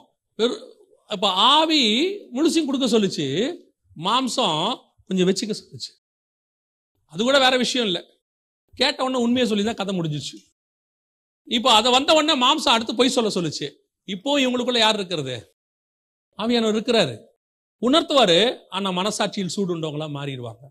பரிசுத்த ஆவியை பெற்றும் பாவம் செய்யறவங்க எத்தனை பேர்? ஆவியானவர் உள்ள வந்து பாவம் செய்யறவங்க எத்தனை பேர்? ஆவியானவர் உள்ள இருந்து வந்தாண்ணில இருந்து நீங்க எல்லாம் பூர்ண பரிசுத்தவனா மாறிட்டோமா? அதுக்கப்புறம் எங்களில் குற்றமே கிடையாது, we are all perfect one, nobody can say. நான் பரிசுத்தமாவதற்கு, அந்த பூரணத்தை அடைவதற்கு முயற்சி செய்து கொண்டிருக்கிறேன். உள்ளுக்குள்ள இருக்கிற ஆவியானவர் கண்டித்து என்னை உணர்த்தி கொண்டே இருக்கிறார். திடீர்னு எங்க இருந்தாலும் கோவம் வந்துச்சுனே தெரியாது. 6 மாசம் அப்படியே பூரண பரிசுத்தம் தான். நமக்கே சந்தோஷமா இருக்கும், பரவாயில்ல நல்லா மாறி இருக்கும். இப்ப எனக்குள்ள ஆவியானவர் இருந்தா சில நேரத்துல என் மாம்சம் ஆவியானவரை மீறி செயல்படும். ஆவியானவருக்குள்ள நான் போயிட்டேன்னா ஆவியானவரை மீறி என் மாம்சம் செயல்படவே படும். இப்போ எசேக்கியேல் தீர்க்கதரிசி ஆவிக்குள்ளாகிறார். வாசிங்க பாப்போம். 6ஆம் வருஷத்து 6ஆம் மாதம் 5ஆம் தேதியிலே நான் என் வீட்டில் உட்கார்ந்திருக்கிற போதும் யூதாவின் மூப்பர்கள் எனக்கு முன்பாக உட்கார்ந்திருக்கிற போதும் கர்த்தராகிய ஆண்டவருடைய கரம் அங்கே என் மேல் அமர்ந்தது. 3வது வசனம். கை போல் தோன்றினதை அவர் நீட்டி என் தலைமயிரை பிடித்து என்னை தூக்கினார். ஆவியானவர் என்னை பூமிக்கும் வானத்துக்கும் நடுவே கொண்டு போய். இப்ப ஒரு மாம்சம் எப்படி இருக்கும்? எசேக்கியேல் உட்கார்ந்து பேசிட்டு இருக்கிறாரு, யூதா மனுஷர் எதிரில் உட்கார்ந்து பேசிட்டே இருக்காங்க. திடீர்னு தேவன் வந்தாரு, தலைமுடியை பிடிச்சாரு, வா எசேக்கியேல் நம்ம ஒரு விஷயமா பேச போவோம்னு தூக்கிட்டு போயிட்டாரு. இப்போ ஒரு மாம்சம் எப்படி இருக்கும்? செத்தவதை போல கிடக்கும் அந்த இடத்துல. ஆவியானவர் தான் கொண்டு போயிருக்கிறார். எசேக்கியேல் 37:1. கர்த்தருடைய கை என் மேல் அமர்ந்து கர்த்தர் என்னை ஆவிக்குள்ளாக்கி வெளியே கொண்டு போய் எலும்புகள் நிறைந்த ஒரு பள்ளத்தாக்கின் நடுவில் நிறுத்தி. எப்படி ஆக்கி? என்ன எப்படி ஆக்கி? ஆவிக்குள்ளாக்கி என்ன ஆவிக்குள்ள போயிட்டாரு. இப்ப அவர் மாம்சம் எப்படி இருக்குங்க? செத்தவனை போல கிடக்கும். ஆவிக்கு உள்ள நீங்க ஆயிட்டீங்கன்னா உங்க மாம்சம் செத்துதுன்னு அர்த்தம். அவ்வளவுதான். உங்க மாம்சத்துக்குள்ள ஆவி இருந்தா நீங்க பாவம் செய்ய முடியும். ஆவிக்குள்ள உங்க மாம்சம் போயிருச்சுன்னா உங்களால பாவம் செய்ய முடியாது. உங்க மாம்சம் செத்ததை போல இருக்கும். இதுதான் அந்த ப்ராசஸனுடைய முடிவு. நான் சஞ்சரிச்சேன், மகிமை மேல் மகிமை அடையணும், அப்பதான் மறுரூமாக்கப்பட முடியும். மறுரூபமாக்கப்படணும்னா நான் முதல்ல தேவனோடு கூட நடக்கிறவனா இருக்கணும். வெறும் நடக்கிறது பத்தாது, பரிசுத்த ஆவியை பெற்றுக்கொள்கிறவனாக இருக்கணும். வெறும் பரிசுத்த ஆவியை பெற்றுக்கொள்கிறது பத்தாது, அந்த ஆவியின் வளர்ச்சியில நான் அவருக்குள் போகிறவனாய் மாற வேண்டும். அல்லேலூயா. அப்ப நான் இந்த ப்ராசஸ்ல வந்துட்டேனா, இன்னைக்கு அந்த பரிசுத்த ஆவியை பெற்றுக்கொண்டதுல இருந்து எனக்குள்ள அந்த ப்ராசஸ் வருதா? ஆவியானவருக்குள் நான் போகிறது வருதா? இல்ல இன்னும் ஆவியானவர் எனக்குள்ள இருந்து போராடிட்டே இருக்கிறாரா? எத்தனை வருஷம் போராட்டம். நான் இது செய்யணும்னு நினைக்கிறேன், செய்ய முடியல. 10 வருஷமா இந்த பிரச்சனை எனக்கு போயிட்டே இருக்குது. 10 வருஷமா என் மாம்சத்தை கண்ட்ரோல் பண்ண முடியல. 10 வருஷமா என் கண்களை கண்ட்ரோல் பண்ண முடியல. 10 வருஷமா என் பணத்தாசையை கண்ட்ரோல் பண்ண முடியல. நானும் விட்டுறணும் தான் நினைக்கிறேன். எல்லாத்தையும் விட்டுட்டு சிலர் சொல்லுவாங்க, ஆவியானவர் என்ன ஊழியத்துக்கு வான்னு உணர்த்துறாரு, ஆனா என்னுடைய வேலை இதெல்லாம் காரியத்தெல்லாம் என்னால விட்டு ஏன் வரல? உன் மாம்சம் ஆவியின் சத்தத்துக்கு மேல துணிக்குது. ஆவியின் சத்தம் கேக்குது உங்களுக்கு, ஆனா உங்க மாம்ச சத்தம் என்ன செய்யுது? அதை விட அதிகமா கேக்குது. அதனுடைய விளைவு ஆவியானவருடைய சத்தத்தை உங்கள் மாம்ச சத்தம் அமுக்கி போட்டிருக்கு. இப்ப யோசிச்சு பாருங்க, பரிசுத்த ஆவியை தாவீது பெற்றவராக இருந்தார். 51ஆம் சங்கீதம் சொல்லுது, உம்முடைய பரிசுத்த ஆவியை என்னை விட்டு எடுக்காமலும். அப்ப அவர் என்ன இருந்திருக்குது அவருக்குள்ள? அந்த பரிசுத்த ஆவியை பெற்று கொண்டிருந்த காலத்தில் தான் அவர் அந்த பாவத்தை செய்தார்னு வேதம் சொல்லுது. ஆவியானவருக்குள்ள இருக்கிறாரு, ஆனா நாம நினைக்கிற மிகப்பெரிய பாவத்தை அவர் விழுந்து போனார். ஆனால் ஒரு நாள் வரும், ஆவிக்குள் நாம் போவோம், நாம் மாம்சம் செத்ததாக இருக்கும், பாவம் செய்யவே முடியாது. மாம்சம் செத்து இப்ப எசேக்கியேல் செத்தவனை போல கிடக்கிறாரு. இப்ப என்ன, அவர் மாம்சம் என்ன பாவம் செய்யுங்க? ஒண்ணுமே செய்ய முடியாது. அதுவான்னு கிடக்கும், அந்த இடத்துல டெட் பாடி மாதிரி கிடக்கும். அந்த இடத்துக்கு ஸ்பிரிச்சுவலி நீங்கள் நானும் வரணும். 3.5 வருஷம் இயேசுவோடு கூட நடந்தார்கள், ஆனால் மாற்றம் வரவில்லை. ஆவியானவர் வந்தபோது மாற்றம் வந்தது. ஆனா பரிசுத்த ஆவியை பெற்றுக்கொண்டால் மட்டும் மறுரூபத்தினுடைய முழுமை பெறாது. நான் பரிசுத்த ஆவிக்குள் போகனா, நான் ஆவியானவர் என்னை முழுவதுமாய் மாற்றுவார். அப்படி மாற்றும் பொழுது இனி நான் அல்ல, இனி எனக்குள் கிறிஸ்துவே இருக்கிறார். நான் அவருக்குள் பிழைத்திருக்கிறேன். இப்ப வாசிங்க, ரோமர் 8:29 வாசிங்க பாப்போம். தம்முடைய குமாரன் அநேக சகோதரருக்குள்ளே முதற் பேரானவனா இருக்கும் பொருட்டு தேவன் எவர்களை முன்னறிந்தாரோ. நல்லா கவனிங்க, தேவன் இயேசு கிறிஸ்துவை முதற் பேரானவரா வச்சுட்டு நம்மளை எல்லாம் அவருக்கு தம்பிகளாக, அவர் ஃபர்ஸ்ட் பார்ன், நம்மள செகண்ட் பார்ன். அப்படிதான் அந்த வசனம் சொல்லுது. தேவன் தம்முடைய குமாரன் அநேக சகோதரருக்குள்ளே முதற் பேரானவராய் இருக்கும் பொருட்டு தேவன் எவர்களை முன்னறிந்தாரோ அவர்களை தம்முடைய குமாரனுடைய சாயலுக்கு அப்ப உங்களை என்ன எது கூப்பிட்டுருக்கிறாரு? இயேசுவின் சாயலுக்கு ஒப்பாய் இருக்கும்படி கூப்பிட்டுருக்கிறார். இப்ப பவுல் சொல்றாரு, என்னை நான் சிலுவையில் அறிந்திருக்கிறேன், இனி நான் அல்ல, கிறிஸ்துவே என்னில் பிழைத்திருக்கிறார். இந்த ப்ராசஸனுடைய லாஸ்ட் எங்க வருது? நான் கிறிஸ்துவை போல சாயலாய் மாற்றப்படுகிறேன். அவ்வளவுதான். இந்த ப்ராசஸ் அடையும் போது என்ன நடக்கும் அதை மட்டும் நான் சொல்லிட்டு முடிச்சிடறேன்.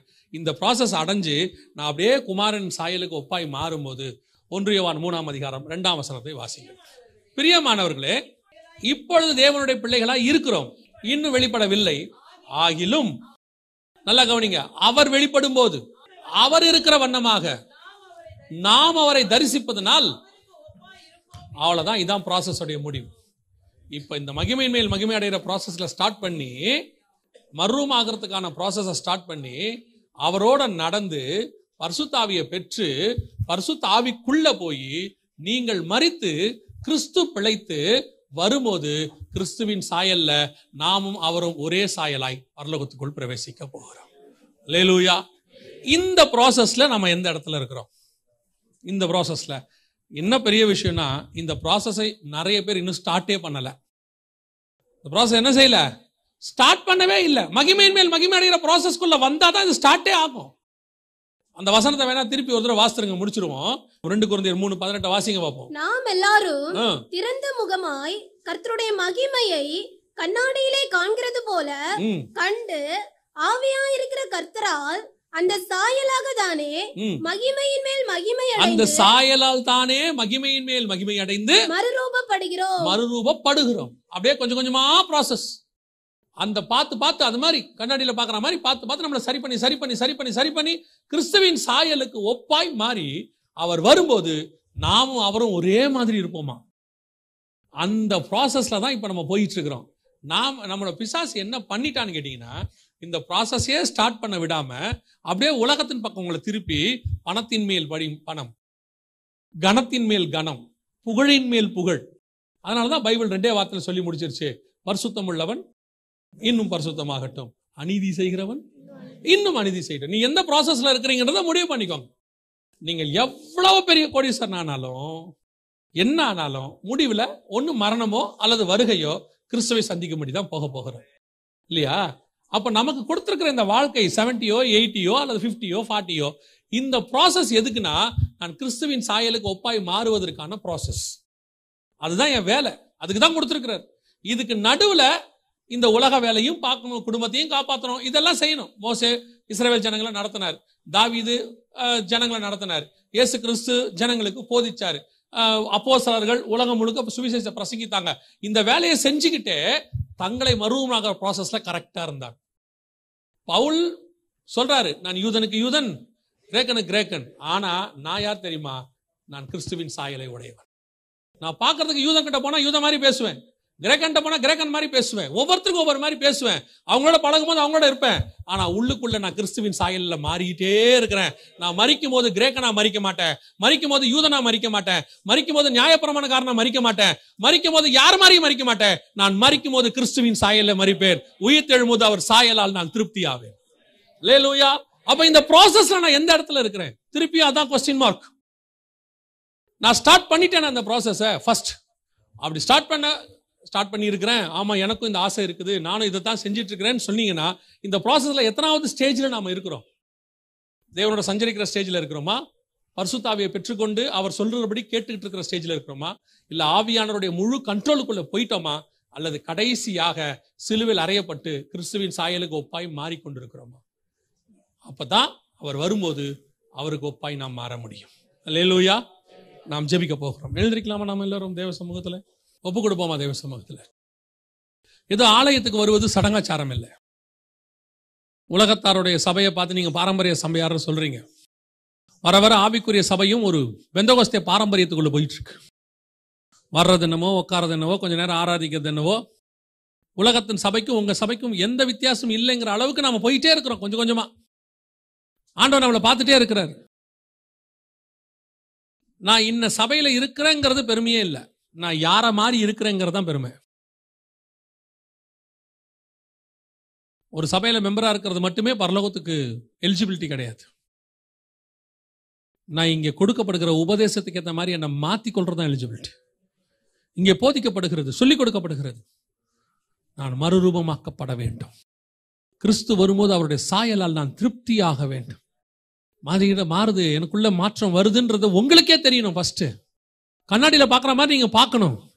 அன்னைக்கு இருந்த கோபம் எனக்கு இல்லை, அன்னைக்கு இருந்ததான மூர்க்கம் இன்னைக்கு இல்லை, அன்னைக்கு இருந்த பொருளாசை இன்னைக்கு இல்லை, அன்னைக்கு இருந்த பணத்தாசை இன்னைக்கு இல்லை, அன்னைக்கு இருந்த எதிர்காலத்தின் பயம் இன்னைக்கு எனக்கு இல்லை, என் பிள்ளைகளை பத்தின கவலை எனக்கு இல்லை, கர்த்தர் பார்த்துக் கொள்வாருங்கிற நிச்சயம் இருக்கு. என்னுடைய ஒரே ப்ராசஸ், நான் கிறிஸ்துவை போல மாற வேண்டும். எனக்கு கொடுக்கப்பட்ட குடும்பத்தை காப்பாற்றணும், நடத்தணும், எல்லாம் எனக்கு ஆண்டவர் பொறுப்பு கொடுத்திருக்கிறார். எனக்கு கொடுக்கப்பட்ட வேலையில உண்மையா இருக்கணும், கொடுக்கப்பட்ட குடும்பத்துக்கு உண்மையா இருக்கணும், எல்லாம் உண்மை, அதுல எந்த மாற்றமும் கிடையாது. ஆனா இதெல்லாம் செகண்டரி. என்னுடைய முதலாவது ப்ராசஸ், நான் கிறிஸ்துவை போல மாற வேண்டும். என்னை சிலுவையில் அறையப்பட ஒப்பு கொடுக்க வேண்டும். எனக்குள் இருக்கிற நான் சாக வேண்டும். முதல்ல நான் செத்து கிறிஸ்து எனக்குள் பிழைத்திருக்க வேண்டும். இனி நான் அல்ல, இனி கிறிஸ்துவே எனக்குள் பிழைந்திருக்கிறார். ஒப்பு கொடுப்போமா? நீங்க எவ்வளவு காணிக்கை கொடுத்து தசமபாகம் கொடுத்து என்ன பண்ணி கிறிஸ்துவை போல மாறாவிட்டால் நீங்கள் சன்மார்க்கரா இருக்க முடியுமே ஒழிய நீதிமானாய் மாற முடியாது. நிறைய பேர் தான தர்மம் பண்றாங்க, நிறைய பேர் ஊழியத்துக்கு கூட செய்யறாங்க. ஆனா அவங்களுக்குள்ள பர்சனல் சேஞ்ச் இல்ல, அவங்களுக்குள்ள தனிப்பட்ட முறையில் எந்த மாற்றமும் இல்ல, உள்ளுக்குள்ள எந்த மாற்றமும் இல்ல. 2 மனைவியை வச்சுக்கிட்டு நீ காணிக்கை கொடுத்துட்டீங்கன்னா பரலோகத்துக்கு போயிட முடியுமா? சொல்லுங்க. லஞ்சம் வாங்கிட்டு நீங்க தவறான முறையில பணத்தை சேர்த்துட்டு காணிக்கை தசமபாகம் சந்தா கட்டிட்டா பரலோகத்துக்கு போயிட முடியுமா? நீங்க அக்கிரமான காரியத்தை யார் மேலேயே கேஸ் போட்டு சொத்தெல்லாம் வாங்கி அபகரிச்சு வச்சுக்கிட்டு 100 ஏழைகளுக்கு சாப்பாடு போட்டுட்டீங்கன்னா பரலோகத்துக்கு போயிட முடியுமா? நீங்க உள்ள மாறினாதான் போக முடியும். ஒருவேளை இத்தனை பேருக்கு செய்யறதுக்கு உங்ககிட்ட காசு கூட இல்லாம இருக்கலாம், ஆனா நீங்க மறுரூபம் ஆக ஆக ஆக நீங்க பரலோகத்துக்கு போகிறது கன்ஃபார்ம் ஆக மாறும். அதுதான் நிஜம், அதான் உண்மை. ஒப்பு கொடுப்போமா?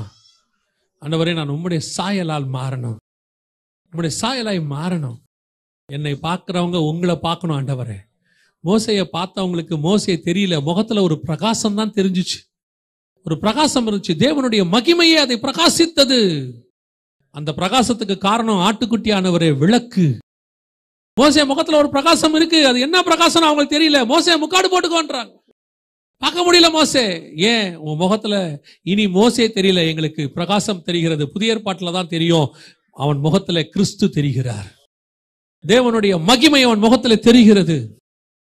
அந்த ப்ராசஸ் நம்ம முகத்துல வரணும் பாருங்க, அதுதான் ரொம்ப முக்கியம். மனுஷனுடைய ப்ராசஸ் பிரயோஜனம் இல்லை. நல்ல சினிமா நடிகன், காமெடி நடிகனுடைய படத்தை பார்த்துக்கிட்டே இருந்தீங்கன்னா அவன் காமெடியை நீங்க பேசுவீங்க. நல்ல அரசியல்வாதியுடைய செய்தியை நீங்க கேட்டுக்கிட்டே இருந்தீங்கன்னா அந்த அரசியல்வாதி சொல்ற பாயிண்ட் எல்லாம் நீங்களும் பேசுவீங்க. அந்த தாட் உங்களுக்குள்ள வந்துடும். நல்ல கிரிக்கெட் பிளேயரை பத்தி பார்த்துக்கிட்டே இருந்தீங்கன்னா அந்த கிரிக்கெட்டை பத்தின சிந்தனைகள் உங்களுக்குள்ள ஓடும். நீங்கள் கிறிஸ்துவையே தரிசிச்சுக்கிட்டு இருப்பீங்கன்னா கிறிஸ்துவின் சாயல் உங்களுக்குள்ளே வந்துடும். அவ்வளவுதான். ஒப்பு கொடுப்போமா நம்மள தேவ சமூகத்துல? தேவனோடு கூட சஞ்சரித்தல், தேவனோடு கூட நடத்தல், நடக்கும்போது பரிசுத்த ஆவியை பெற்றுக்கொள்ளுதல், பெற்றுக்கொண்ட பரிசுத்த ஆவிக்குள்ளே நான் போகுதல், ஒரு நாள் நான் மரித்து ஆவியான தேவனுடைய சாயல் எனக்குள்ளே வருதல், அவர் வரும்பொழுது நான் மறுரூபமாகி அவர் சாயலுக்கு ஒப்பாய் மாறுதல். ஒப்பு கொடுப்போமா தேவ சமூகத்துல? அந்த ஆசை உங்களுக்கு இருக்கா?